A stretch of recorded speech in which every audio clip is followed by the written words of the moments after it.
people meet us, they experience your grace and your love, Jehovah God, in this present lost world, oh God. I pray that we'll speak hope and we'll be messengers of hope, Jehovah God, to this hopeless generation, oh God.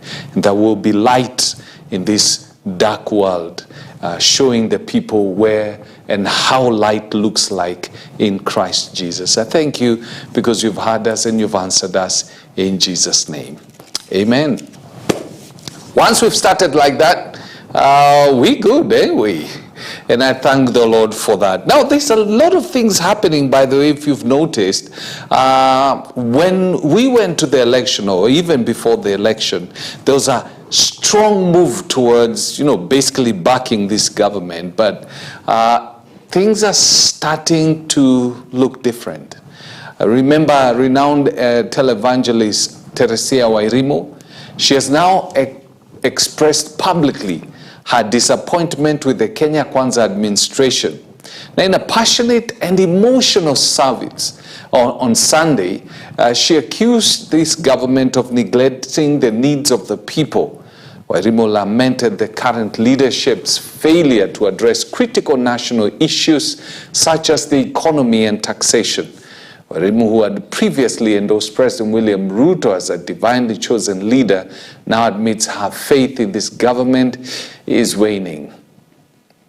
I wish every senator, every member of parliament can watch today's message. Laiti kila seneta, kila mbunge angeweza kutazama ujumbe wa siku ya leo. About the foundation. Kuhusu misingi. Because all the way till now, I have always been thinking that this government is a government of God. Kwa maana wakati huu wote nilikuwa nafikiria serikali hii ni serikali ya Mungu. Because it's the one we voted for. Kwa maana ndio tulioichagua. 2 hours in this house, you get disappointed with me today. Na najua wanasiasa katika nyumba hii mtaweza kusikia vibaya. Badala yetu sisi majoring on the things that concern us, the economy of the nation, how we can build ourselves, how we can do this, how we can have better health systems. Husika na mambo ya maana kama kujenga uchumi wetu. You arm yourselves. Yani mnajivaa without not giving us a notice. Hata bila kutupatia we are also going to arm ourselves. Hata nasi tutachukua silaha. Question is, swali langu ni hili. The government of the day. Serikali ya siku. We have heard about the foundation. Tumesikia kuhusu misingi. If the foundation of this nation and this government is God, iwapo msingi why don't you return to the manual book? Mbona usirejee katika kitabu cha maelezo? So you can fix what you can't fix. Ili uweze kutengeneza kile ambacho huwezi kutengeneza. As a voter, I'm embarrassed. Kama mpiga kura ninaaibika sana. And the next election you must convince me. Na katika uchaguzi ujao lazima unipatie sababu. Yes. We are sick and tired of having noise. Tumechoshwa na kelele. We want performers. Tunataka watenda kazi. We want workers. Tunataka watenda kazi. Don't arm yourself like you are going for war. Usivae silaha kama kwamba unaenda vitani. Arm yourself to serve the nation of Kenya and the people who voted for you. When you hear people like Evangelist Teresia Wairimu speaking what they're saying, you actually get concerned because, she's one of the fathers of faith in this country. The kind of influence she waves and the kind of things God has used her to do in this country a lot. And not only that, I believe that's the church where the president himself normally goes. I mean, the president calls her mom. Every time he's speaking to her, he calls her mom. So when you hear Evangelist Teresia Wairimu now speaking against this government, know that something has gone totally wrong. And I hope those who are being spoken to listen, because if not, they'll have an uphill battle to convince and win the hearts of the people again. Now, embattled Deputy President Rigathi Gachagua has not had a moment to rest as his critics continue to throw jabs at him, asking him to respect the wishes of the Senate and the National Assembly. Leaders from across political divides have come out guns blazing at the impeached deputy president, accusing him of sabotaging the government and pushing tribal lines. Modoni Caroline reports on a busy weekend for political leaders who are not backing down on their onslaught against the now healing deputy president. 4 days after the Deputy President Rigathi Gachagwa's impeachment, leaders from across the country have voiced their agreements with the impeachment and also in support of the new Deputy President nominee, Professor Kithure Kindiki, who is also serving as the Interior Cabinet Secretary. The Member of Parliament Baringo North, Joseph Makilap, in his statement referred Gachagwa's illness as fake. Kama wabunge 282 wanasema la kwa niaba ya wananchi, who are you to force yourself? So, hata ile nyingine ya usema kuwa mgonjwa, mimi sijui. Mimi hata sifikiri Gachagua alikuwa mgonjwa, alikuwa anapumzika tu. The Governor Homa Bay County, Gladys Wanga, also in her address, indicated that leaders are elected to serve the people of Kenya equally without favor or any ethnic group. We are very happy to celebrate Mama, but we're also watching what is happening in the country and saying that it is a big lesson to us. It is a big lesson to us elected leaders that when we are elected to serve the people. And not just a people of a certain group or a certain language speaking or a certain region. You are elected, if you are elected as a national leader, you are elected to serve everybody. Member of Parliament for Tiati constituency in Baringo County, Kamket William, in his remarks indicated that impeaching Gachagua was a remedy to the country and Kenya would do much better in new leadership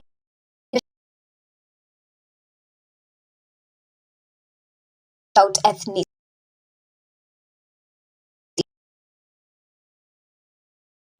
Kwa sababu serikali ya Kenya ni yetu sisi sote. Na mwenye anasema hatuhitajiki katika serikali ni naibu wa rais. Sasa tukasema dawa ni moja. Dawa kwa sababu nchi ya Pokot ni kubwa. Dawa ya huyu mtu ni kumuondoa. Kwa sababu serikali lazima tuingie.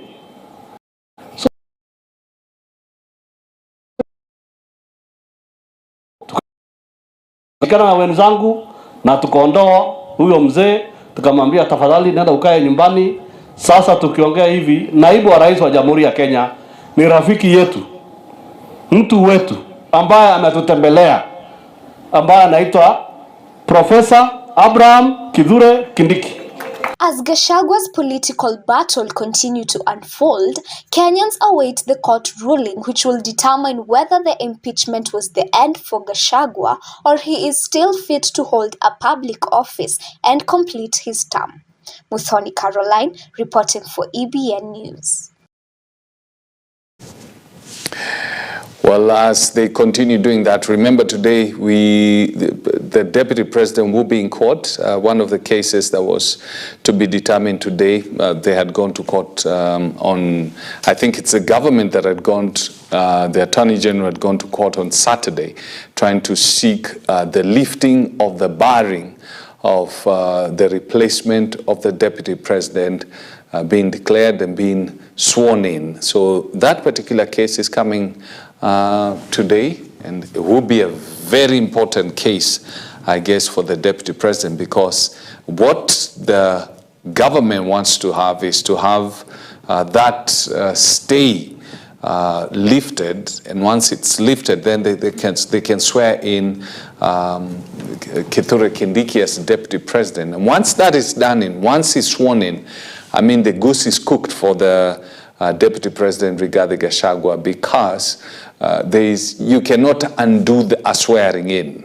So that's the red line. That's the line that the government wants to cross. Once you cross that line, it becomes a point of no return. Well, United Democratic Alliance UDA grassroots supporters from Mombasa County have welcomed the approval by Parliament of Interior Cabinet Secretary Kithure Kindiki as the third Deputy President under the 2010 Constitution. Kindiki was cleared by the National Assembly on Thursday last week to replace his impeached predecessor Rigathi Gachagua. The county party members, led by Sabrina Saraj, Michael Nato, and Emmanuel Amunga James Kamasi, told the media that Kindiki has what it takes to be a good DP, stating that he has never displayed tribal politics. They further called on political class to stop propagating divisive politics through the impeachment of the deputy president. Kindiki ni mtu anaweza fanya kazi na Wakenya wote Kenya nzima. Ana ukabila, abagui. Akija Mombasa hii tunajua Kindiki uko Mombasa na anakutana na wanauda. Na uwanga tunakaa naye, tunazungumza naye. Kindiki anatuambia tukae na umoja. Rais wetu anataka Kenya yetu iwe na amani. Kwa hivyo saa hizi naomba hata viongozi wote ambao wako ile milengo nyingine ya kisiasa, ni wakati wenu sasa muweze kutuelezea vile tutaishi wa Kenya kwa amani, bila vita, tupendane, hakuna cha kusema mimi ni kabila hii, mimi ni kabila hii. Lewa mtu ambaye kwanza alikuwa anastahili ilikuwa ni Kindiki Kithure. Filfinyange ilifanywa hapa na pale, ndio maana hiyo nafasi ikabadilishwa, lakini sasa kazi imepata mwenyewe. Na mimi nataka niwakumbushe watu kwamba imekuwaje tukajipata pale mahali tulipo. Article 150 ya katiba ya Kenya inaongea kuhusu removal of a deputy president. So chochote ambacho kimefanyika within the law. Na tukienda katika article 147 ambayo inaongea kuhusu functions of the deputy president, tunapata kazi yake kubwa yeye afawe principal assistant wa president.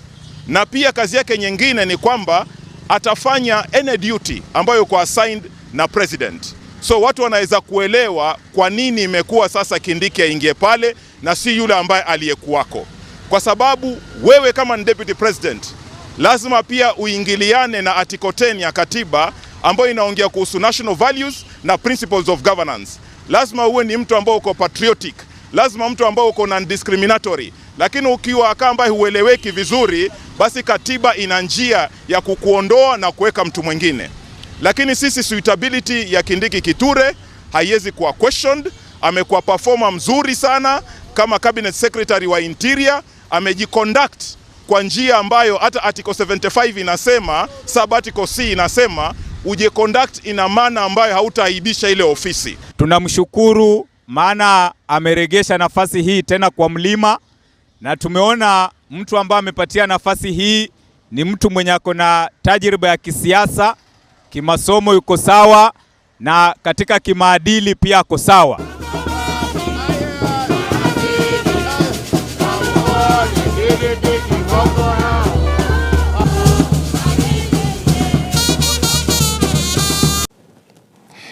You know, if you look around and, you know, the mood of the country, it actually feels like we've gone back to, we're just about to do the election. And it's very unfortunate because with this kind of political tension, businesses are affected. And in fact, business people have decried a non-conducive environment for their businesses following the political tensions in the country. The business people have also faulted the government for having wrong priorities that are not helpful to the country's economy. This follows a 2-week grueling impeachment process which saw the National Assembly and the Senate overwhelmingly vote to oust the Deputy President, Rigathi Gachagua. Jeff Gitau, and I'm a businessman in Kikuyu town. The environment that our government that is giving us is not conducive for our business. The politics of now and then has really affected our business. What we elected them for is for them to go and make policies that are affecting our business positively. But what we can see now, the issues that they are having as the government, they are really affecting our business a lot. We were looking at them to go and make policies that will impact our business positively. But the policies that they are making are affecting our business negatively. There's no growth. Big investors are leaving this country to other environment like the neighboring countries to go and do their business there. So people are running away, and also there's no money circulation in our country. Reason being, there is no conducive environment that has been caused by the political instability in our country. My name is Richard Dongo. I'm the chairman, Kenya National Chamber of Commerce, Kiambu chapter. The economy of this country has come to a standstill, and our members of parliament, the executive, and most of our leaders, they are not giving priority to the economic activities which we as a business fraternity we expected.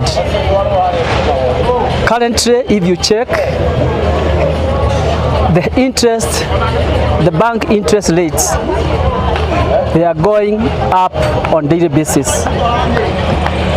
Our people, especially the Wanjiko, there's no money in circulation. They are adding up, borrowing money from Shylocks because even they cannot manage or afford to borrow money from the bank. Most of the businesses have closed, others shifting or moving from this country to the neighboring countries. And the reason why, it is high cost of production. The electricity cost is too high. All right then. Now, this is one of those periods and times when quite a number of students start shaking and start having doubts about so many things, but at the end of the time we know they'll be successful in what they're doing, because the Kenya National Examination Council, or NEC, says that new guidelines for the 2024 national examination aimed at improving efficiency and maintaining integrity are in place. Among the measures are the personalization of the examination papers to ensure each is unique to a candidate, the total supervisors, as well as a ban on phones for the invigilators, center managers, and candidates during the exams. The 2024 Kenya Certificate of Secondary Education, or KCSE, will be administered from today, and while the Kenya Primary School Education Assessment, or KPSEA, and the Kenya Intermediate Level Education Assessment, KILEA, will be held from the 28th of October. As it is now, examination officials will be dropping off their cars more than 2 kilometers away at the point where this bridge has collapsed, where we are right now. Tumehakikisha kwamba hakutakuwa na jambo lolote litafanya huu mtihani tusipate kitu inaitwa zero irregularity. We can only wish them the very best, because their parents have done their best, and the rest now we leave to God. And for those who are invigilating these exams, take it upon yourself that you are invigilating learners who have gone through hell trying to make their future.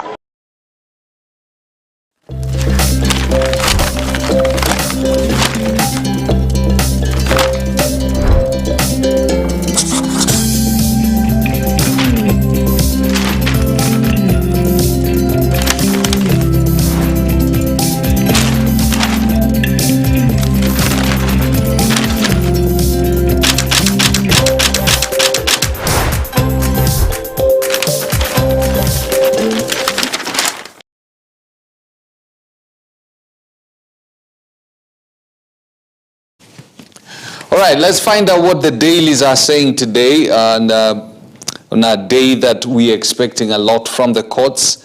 The Standard, politics versus the law. That's the headlines, politics versus the law. And that's exactly what it's come down to. We're going to find out what the Supreme Court or what the judiciary is going to say. This is going to be a long battle, by the way, because after the Deputy President is done with the High Court, he's expected to move to the Court of Appeal, and then he's also expected to go to the Supreme Court. So it's not going to be, a journey of a few days. And they say an unprecedented battle will take place in the corridors of justice starting today. A myriad of issues are on the table in what is turning out to be an epic battle between the president, parliament, impeached deputy president, and judges. While pundits contend politics usually wins over the law, Chief Justice Martha Koome and her officials have their work cut out. Then we have on the Standard again, doubts cast over the body said to be of missing Wajir MCA, and they now want to do DNA. In fact, the burial was suspended as they now want to do DNA to confirm that the body actually is his. Airlift program that crashed with dreams of Uasin Gishu youth. There's a story of this very sad thing, and unfortunately it is grown men who are involved in all these shenanigans, because they've conned poor people. You know, at times you get chills down your spine thinking of the fact that some of these people who've been conned by these gentlemen are orphans, and some of the people who gave out money for their children are widows. And God says that I'm the husband to the widow and I'm the father to the orphans. Now you can imagine when you have God coming against you, and you never get away free of charge. That you can take to the bank.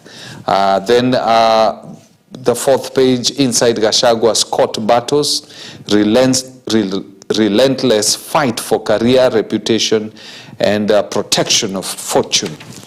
Then the back page, you have Champions League action resumes as top sides seek more points. Get yourself a copy of the Standard to get understanding of that.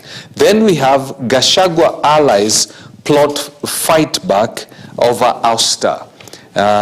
Remember, in a couple of minutes or so, we'll be having Pastor Amos Orengo with us in the studio, and then we'll also have Joyce coming in to help us get a grip of what is happening in this country. So in the Star newspaper, we have something being said here that Gachagua allies are plotting a fight back over the ouster. Some of ex-DP's associates shed tears as Senate voted to render him jobless. By the way, I saw quite a number of MPs, shedding tears, really crying over the same, and that's let's see how this plays out. And then we have on the third page of the Star, MPs miss Berlin meeting on pandemics and vaccines, I guess because of what is happening locally. And then showdown looms as Gachagua allies plot a comeback. And then Kingmaker, there's a story here why Raila holds key to Ruto's re-election bid in 2027. And then auditor unearths school textbooks printing shambles. Unbelievable, man. Then the sports, you have Simiu relentless. This is Simiu eyeing maiden Kenya Premier League appearance for Tusker FC. Now, I'm about to shock you. There is the Daily Nation, how Treasury is betting 437 billion shillings Adan secret deals. You know, this Adan thing is becoming an eyesore in this country. Why are we selling our birthright to this gentleman? Why are we selling our birthright? There's something that sticks about Adani. It really stinks from here to the high heavens. And unfortunately, we have leaders who don't care about what this is going to do to future generations. And so, well, they're just closing their eyes as long as their pockets are filled by their Adanis. And we're not afraid to say that, because if it was as clean as they say it is, then all these details would be made public. But it looks as though there's a hurry, there's a rush, just like there was a rush to have the deputy president impeached and everything done pretty fast. There's that rush to pass the Adani deals. Well, As I said again, Mungu halali hafungi jicho. And we have Treasury saying Treasury has taken advantage of a loophole in procurement laws to secretly enter into contracts without going through a competitive process, sparingly used in the Kibaki and Uhuru eras. The little loan clause has now become the foundation on which at least 4 controversial multi-billion shilling tenders with companies that have ties to Indian conglomerate Adani Group are built. And then, hear this. Mike Mbuvi Sonko is the one holding title deeds to some of the lands where the affordable housing is being done. Let me just let that simmer. He is the one who's holding title deeds to some of the areas where this affordable housing is being done. So what does that mean?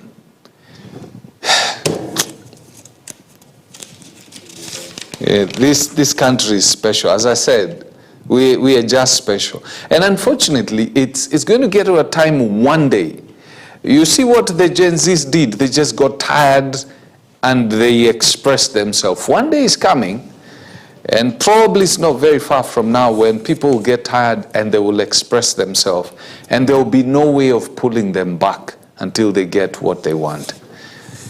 You keep on playing with something, a grenade, you remove a pin and you keep on throwing it up, it's going to explode.